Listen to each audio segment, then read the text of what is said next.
कि यह 7 साल में 70 करोड़ की बजट आई होगी त्रिलोकपुरी विधानसभा के विधायक के पास। लोगों का फंडिंग भी बहुत तेजी से हो रहा है। सबसे बड़ा घोटाला जो हम लोग जानते हैं कि लगभग 572 बोरे जो उनको पकड़ाए उनके कार्यकर्ताओं के पास और साथ में मिलीभगत हमारे विधायक जी की रही है। तो ये बहुत बड़ी अपराध है। लोग इनको जवाब इस चुनाव में जरूर देंगे। साथियों, हमारे साथ हैं स्वराज इंडिया पार्टी से संभावित प्रत्याशी रूपेश भारती जी। संभावित ना कहें तो अच्छा है, क्योंकि स्वराज इंडिया पार्टी ने इनको प्रत्याशी घोषित कर दिया है और न्यू अशोकनगर भाट की दिशा और दिशा को कैसे बदलेंगे इसकी चर्चा होगी। और चर्चा होगी तमाम विकास के मुद्दों पर, चर्चा होगी शिक्षा, स्वास्थ्य, बेरोजगारी पर, चर्चा होगी एमसीडी में व्याप्त भ्रष्टाचार की और चर्चा होगी आबकारी नीति की। सबसे पहले रूपेश भारती जी, आपका स्वागत है। नमस्कार। और एमसीडी चुनाव को लेकर बड़ी गहमा गहमी है। सभी पार्टियां लगभग अपने जोर शोर से प्रयास में लगी हैं। आप हैं स्वराज इंडिया पार्टी के उम्मीदवार, तो किस तरह की चुनाव की तैयारियां चल रही हैं, बताएं जरा। सर देखिए, राजनीति की तो मुझे बहुत ज़्यादा ज्ञान नहीं है, लेकिन मैं बात करूंगा एमसीडी के बारे में। बड़ी पार्टियां अपने अपने स्तर पे बड़े काम करते हैं, अपने अपने वादे होते हैं, एजेंडा होते हैं, लेकिन मैंने एक प्रतिज्ञा पत्र घोषित किया है। उस प्रतिज्ञा पत्र में जो अपने वार्ड की बहुत बड़ी कमियां रही है पिछले 15 से सालों के अंदर, बीजेपी की गवर्नमेंट रही एमसीडी के अंदर। 7 साल सर अपने आम आदमी पार्टी की विधायक रही है। अपने सिपाही, देश के सिपाही और अपने दिल्ली स्टेट गवर्नमेंट के सीएम अरविंद केजरीवाल जी का कहना था कि हम स्वच्छ दिल्ली बनाएंगे, साफ दिल्ली बनाएंगे। लेकिन इन्होंने जो कार्य किया है ये बहुत ही बदतर स्थिति है, जो बीजेपी और कांग्रेस से भी बहुत कई गुना इन्होंने खराब स्थिति किया हुआ है पूरे दिल्ली का। अपने वार्ड की बात करेंगे तो यहाँ पे सर ना तो सही तरीके से स्वच्छ अशोकनगर की कोई व्यवस्था है, ना साफ़ सफाई है, ना किसी चीज़ की कुछ है। और इनका कहना है कि मैं एमसीडी में कभी रहा नहीं हूँ, इसलिए एमसीडी में काम नहीं हो पाया। मैं आम आदमी से बताना चाहूँगा कि सर यहाँ पर एमसीडी के अंदर बीजेपी तो थी, लेकिन आम आदमी पार्टी के जो मनोनीत निगम पार्षद के रूप में लोग थे, जिनको कि मनोनीत निगम पार्षद बनाया गया, उनका मुख्य उद्देश्य यह होता है कि मैं यहाँ पर लड़ के झगड़ के विपक्ष में बैठ के लोगों से काम करवा सकूं, इसलिए विपक्षी दल होते हैं। लेकिन ना तो उन्होंने आवाज़ उठाया, ना किसी काम के ऊपर उन्होंने ध्यान दिया। दूसरी बात मैं करना चाहूँगा कि यहाँ के विकास के मुद्दे की बात, तो अरविंद केजरीवाल जी के वादे बिल्कुल झूठ है। जैसा कि हम सभी जानते हैं कि एक विधायक का फंड 10 करोड़ रुपए सालाना होता है और हमारे 7 साल हो चुके हैं। वो बोर्ड लगाते हैं, करोड़ों रुपए पूरे दिल्ली में खर्च करते हैं कि 7 साल बेमिसाल। मैं बताना चाहूँगा लोगों को कि यह 7 साल में 70 करोड़ की बजट आई होगी त्रिलोकपुरी विधानसभा के विधायक के पास। राजू धिंगान जी पहले थे, रोहित मेहरोलिया जी अब है। 70 करोड़ में वो मुझे बताएं कि हमारे वार्ड 4 में कितने करोड़ रुपए उन्होंने लगाया और क्या हमारे यहाँ पे उनकी व्यवस्था रही है, वो लोगों को बताएं। अगर वो नहीं बताते तो वो उनकी नाकामयाबी है। और जैसा कि मैं और हमारे साथी, युवा साथी देख पा रहे हैं कि भाई यहाँ पर तो बाई वन गेट वन ठेके खोलने का सबसे बड़ा काम हुआ, स्कूल दिखाने का काम हुआ, पढ़ने पढ़ाने का काम नहीं है। राशन, जैसा कि जान रहे कि आम आदमी पार्टी की बड़ी करतूत, जो कि कोविड-19 में लोग परेशान थे, हम लोगों को जो बताया जाता है कि प्रवासी मजदूर परेशान थे और प्रवासी मजदूरों के साथ उन्होंने गंदे राशन बांटने का काम किया।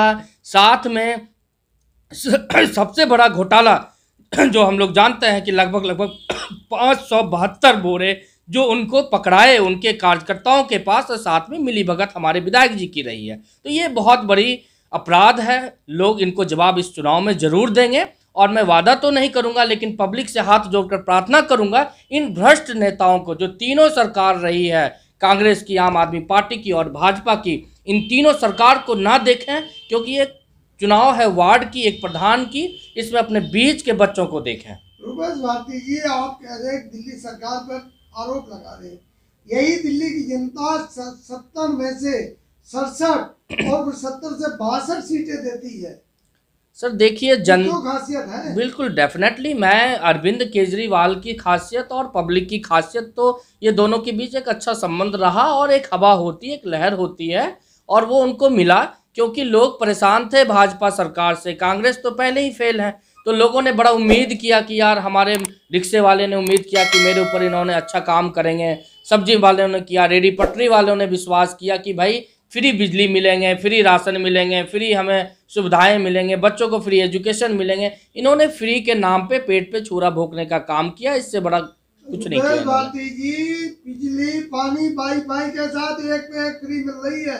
जनता का कितना ख्याल रखा आम आदमी पार्टी ने, वो आपको नहीं दिखता? एक पे एक फ्री मिल रही है। सर बिल्कुल, आप तो पत्रकार हैं, आपको सब कुछ दिखता होगा। और मैं जहां तक देख पा रहा हूं, क्योंकि मैं भी उस छोटे मकान से बिलोंग करता हूं, बहुत ग्राउंड लेवल से काम करता हूं, अपने जैसे जितने भी साथी हैं मैं सबसे बहुत ज़्यादा मिलता जुलता रहा हूं और पहले से समाज सेवी हूं। मुझे पता है उन्होंने फ्री के नाम पे लोगों को लूटने का काम किया। गंदे पानी की बात करूंगा, आप एक एक घर में सर्वे करेंगे तो आपको 90% गंदे पानी की सूचना आएगी। पानी की टीडीएस, अगर मैं गारंटी के साथ कहता हूं सर, पानी की टीडीएस की बात करेंगे तो 300 प्लस पानी की टीडीएस है। आप सोचें कि फ्री पानी आपको क्या मिल पा रहा है। फ्री बिजली की वादे करते हैं, यहाँ पर सर 80% से ज़्यादा किराएदार रहते हैं, एक भी किराएदार को उस बिजली की माफ़ की सुविधा नहीं मिल पा रही है, मकान मालिक को भी नहीं मिल पा रही है। क्योंकि एक मकान में अगर 5 बिल्डिंग है, 5 कमरे हैं, उनके यूनिट 300-400 यूनिट आती है, उनको लाभ नहीं मिलता है। और ये लोगों को बेवकूफ़ बनाने का, ठगने का काम किया। ये सबसे बड़े जुमलेबाज लोग हैं अरविंद केजरीवाल। सर ये तो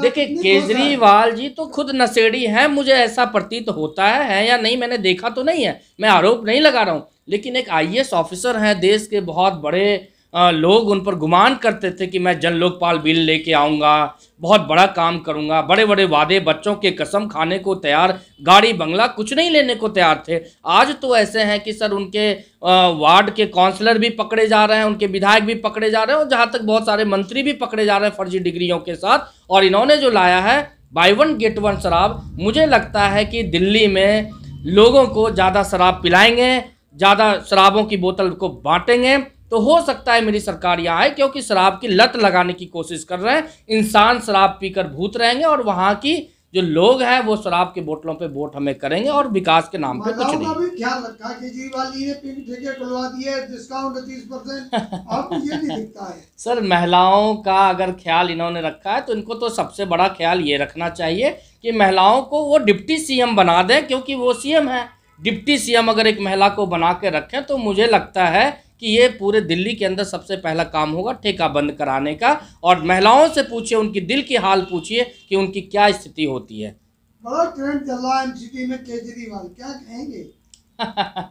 सर केजरीवाल तो बहुत बड़े नौटंकीबाज हैं, इनको तो मैं कहूँगा कि लोगों के मतलब क्या मैं बोलूँ, ये बहुत बड़े खुजलीबाज आदमी है कि लोगों के बीच कैसे जाना है और क्या बातें करनी है और कैसे खुजली मचानी है। अच्छा, एमसीडी चुनाव हो रही है, निगम का चुनाव है, मुकाबला बहुत कड़ा है, क्योंकि 15 साल से लगातार बीजेपी है, आम आदमी पार्टी उभर कर बहुत तेजी से आ रही है, कांग्रेस भी विरोध कर रही है, तो ऐसा नहीं लगता कि मुकाबला बहुत ज़्यादा कड़ा है?